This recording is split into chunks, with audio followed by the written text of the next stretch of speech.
Hey y'all, it's Courtney here, and today we're going to talk about probably my biggest pet peeve when it comes to diet and fitness and the whole industry, and that's this stupid concept of toning and lengthening. Now, I'm going to go into some pretty good detail as to why I hate both of these, but I'll start with describing why toning is a misnomer. So toning fits into that whole idea that certain exercises can burn fat in a specific area. When people say that certain exercises, oh, they're going to tone your thighs.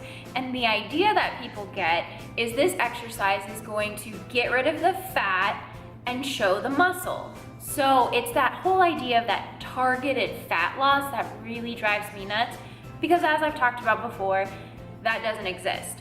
So toning really means losing fat and gaining muscle, or just losing fat to show off the muscle underneath.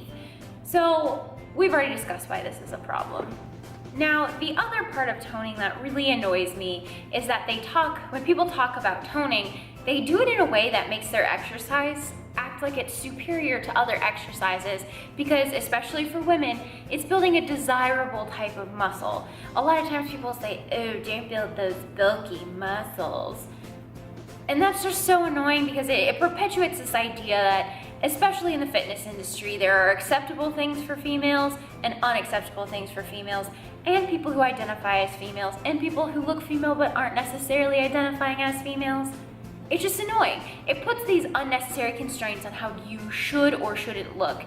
And I think that's bad all around, because what we should be focusing on is acceptance of who we are and working to create something that we enjoy, which is ourselves. So this whole idea of toning really is this BS way of saying certain exercises are going to target fat in one area, which we all know isn't the case. So the other half of this toning equation that really drives me nuts is a lot of times toning people will use interchangeably with lengthening. So they have this idea that they tell people that toning exercises or certain types of exercises are going to lengthen your muscle as opposed to make it bigger. And, again, saying that bigger or bulkier or whatever is bad. Now, this is not true, because it's a gross misunderstanding of muscle anatomy and how muscles work. First of all, your muscles have a predetermined length, and that length is genetic, but it's also just your effing anatomy.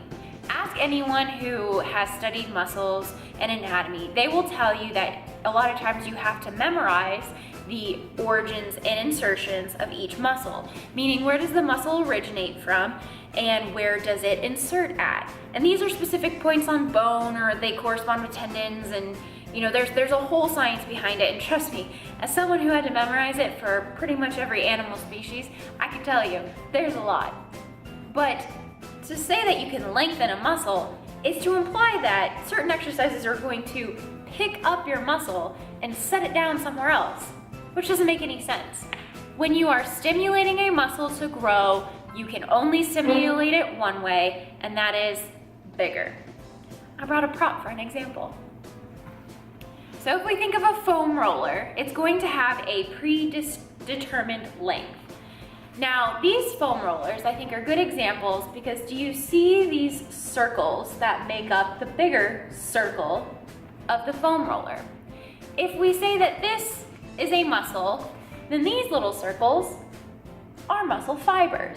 And muscle fibers all work together to create one giant muscle. Now, these fibers are what are stimulated and are what grow. These fibers have a finite amount, so there are only so many of them in your muscle. When you are stimulating them to grow bigger, you're doing something called hypertrophy, or increasing the size. Hyperplasia would be increasing the number, which does not exist in muscles. It's just hypertrophy. So when you are stimulating a muscle to grow, these guys are getting bigger around. What does that mean for this guy? Is it gonna get any longer if these guys get bigger around? No, it's just gonna get bigger around, all around, completely. So that's a good example of why this lengthening is BS. So a lot of times when people are talking about toning, they're talking about different rep schemes, meaning those higher rep ranges, the 12, 15, 20 reps. And the idea there is that you're gonna grow this long, lean muscle, whatever. Versus people who talk about shorter reps or less reps, things like the 6, 8, 10 rep range, and that's gonna allegedly grow the size of the muscle and create a bigger muscle. But if no matter how you stimulated, a muscle just grows around, where do these rep ranges come from? Are they even important? One study that I like to quote, it takes 2 groups of people who are untrained. Now this is important because an untrained individual and a trained individual, meaning newbie versus a not newbie, have 2 completely different ways of approaching fitness for a number of reasons, which I'll get into after this. But what they did is they took one group and what they said is, I want you to only do 15 to 20 reps as your rep range. And I want you to lose a low weight, but I want you to have your last 2 reps to be really tough, also known as training to failure. On the other group, they said the same thing, except they said, I want you to use heavy weights in smaller rep schemes, the 8 to 10 reps, and again, I want you to train to failure. What did they find at the end of 6 to 8 weeks? They both grew the same amount of muscle, the same size, the same hypertrophy, etc. Meaning that rep ranges for muscle stimulus or muscle growth don't really matter. What does matter is that you are training to failure. So when you're taking this into consideration, when you're creating your exercise regime or you're doing work at the gym and you're pressed for time or whatever, think of it this way. If you have a big backyard filled with grass and you need to cut your grass, are you gonna use a lawnmower or are you gonna use scissors? That's a good analogy, I think, for those low reps versus high reps. As long as you're training to fatigue or failure, or however you want to describe your muscle training regimen, you're going to stimulate your muscle to grow. Now, why does this differ trained versus untrained individuals? When you are first starting on your fitness journey and you are a newbie and you're making those newbie gains, have you ever heard that?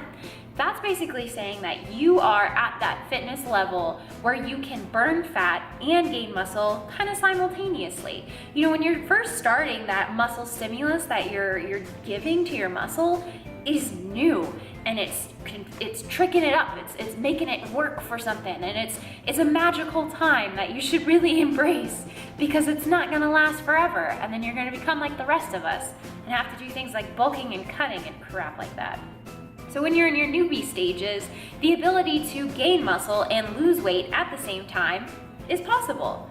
Can you do it once you get to the higher, the pro status of whatever? Yeah, it's just not as easy, and it doesn't come as easy, and you have to work extra hard.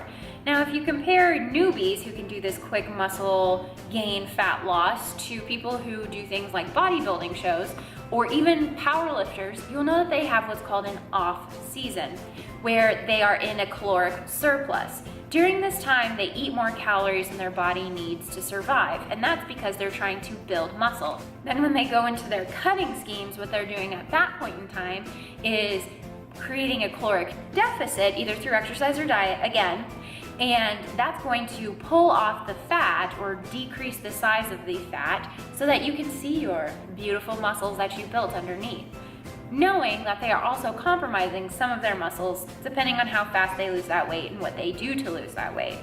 So that's the main difference between newbies and oldies. Does that mean that newbies are toning and oldies aren't? No, because again, all it is losing fat to show off your muscle.